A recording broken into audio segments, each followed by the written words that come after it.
Hello, everyone. So one of the things that I talked about for this group this time is that instead of just focusing solely on exercise and what workout programs we're doing and on what we're eating, that I also wanted to add sort of this third aspect of what I think is really important to be able to meet your goals. I think that what I've learned along the way as I've started doing personal development is that there's so many more things that are affecting the decisions we're making. For some of us, it's things we've been through, our experiences.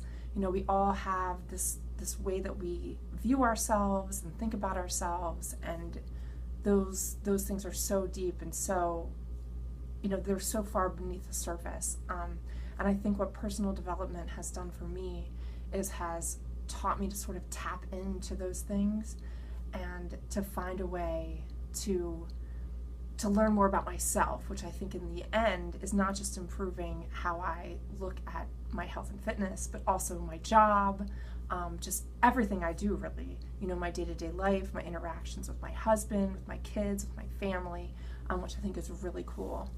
The 3 books that I have consumed, I guess you would say, I use Audible. I listen to them on my way to and from work, or if I'm randomly, sitting somewhere and kind of waiting, instead of scrolling through Facebook or Instagram, like I used to do, or instead of, like right now, I'm in a hotel room, instead of, binge watching some show that I never get to watch, I've sort of decided to use this time to better myself. And so the 3 books I've read so far, I'm going to look at my notes a little bit so I don't forget, but Always Hungry is the first one that I read. And what this one did for me is really taught me sort of the science behind how we eat and what we eat. And really the whole premise behind this book is that the author is trying to explain why traditional diets do not work. And he talks about the science of foods, why you should eat this, why you shouldn't eat that. And it's really interesting. And specifically, he talks about how you do not need to starve yourself. In fact, you should not be starving yourself if you're really trying to lose weight. So I think that was really helpful for me. And I traditionally follow the 21-day fix meal plan using the portion containers. And I felt like a lot of the things that he talked about were in line with that, so I like that. There were a few things that were different that I've sort of taken into account and incorporated into my own personal the way that I eat and my meal plan that I use. The second one that I read was the 10 times rule. And my big takeaway from this one is that we set our goals way too low. And sort of the premise in this book is do everything 10 times. So if you think, oh, I want to help 50 people this year, you say, I want to help 1,000. And in the end, no matter what you end up doing, even if it's below the 1,000 people, it's probably going to be more than that 50 people that you initially set out to help. It's just about having this confidence in yourself, and even when you don't have it, it's faking the funk, say it until you believe it, say it until it's true. And the other big takeaway from the 10 times rule is that he says to say yes and figure it out later. And now that I think back in my life generally, I think of some of the biggest decisions that I made that have been positive in my life. One being going to law school. I did it totally on a whim. Never thought I would go to law school. Certainly never thought that I would graduate or do well or that I'd actually be an attorney someday. But I basically just said yes, and I figured it out, and I worked hard, and I did it. The second would be joining the Army after law school. I sort of did the same thing. I went in, I learned about it, I got accepted, I said yes. I had no idea what I was doing, no idea what I was getting into.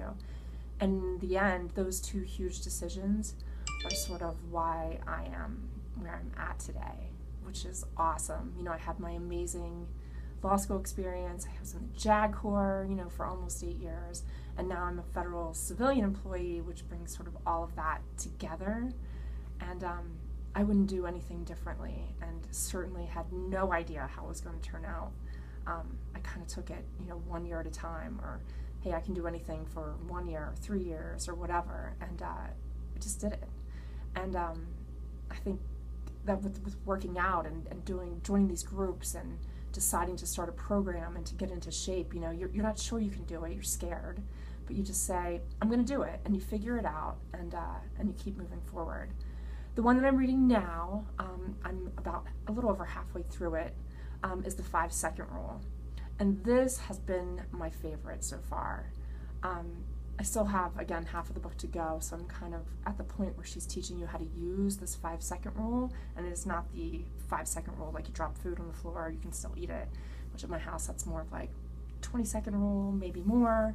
My son sometimes will come around way later and eat something else on the floor.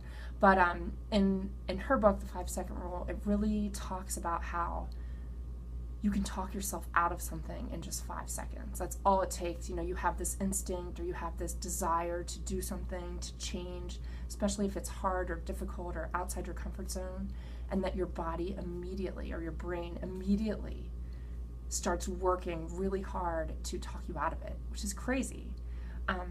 So what she's saying is that basically if you can get through those 5 seconds, like that was 5 seconds of doubt, and she actually says, count down from 5, 5, 4, 3, 2, 1. And if you can get through that, you just do it. You just move forward then. You basically take your mind off of it, and in those 5 seconds, you can sort of fight off that desire or that discouragement you're getting from your brain and do it anyway. And overall, she talks a lot about that a lot of the things that we say, oh, that's just how I am. I'm a procrastinator, or I'm just always late, or, I'm just not motivated. She says all of these things are things that you can change. They're really just all bad habits. Being late is a bad habit. Procrastinating is a bad habit that you can kick. And so she kind of walks you through how you can get past your fears or past your struggles, past your bad habits, and create new ones, create new behaviors. To improve your life, and actually for her overcome a lot of things, to include her serious anxiety, her fear of flying, things like that. But the things that she teaches you of sort of how to get through those moments, this 5-second rule, it's amazing. And I think that you can apply it to a lot of different things in your life, and specifically to that, your alarm going off in the morning. You don't want to get up, but you think of 100 excuses. And she says you just 5, 4, 3, 2, 1, get up. And in that time, you can overcome your brain trying to talk you out of doing something that's hard. So I encourage everybody to find some sort of personal development that you think you would enjoy. I can certainly give you recommendations.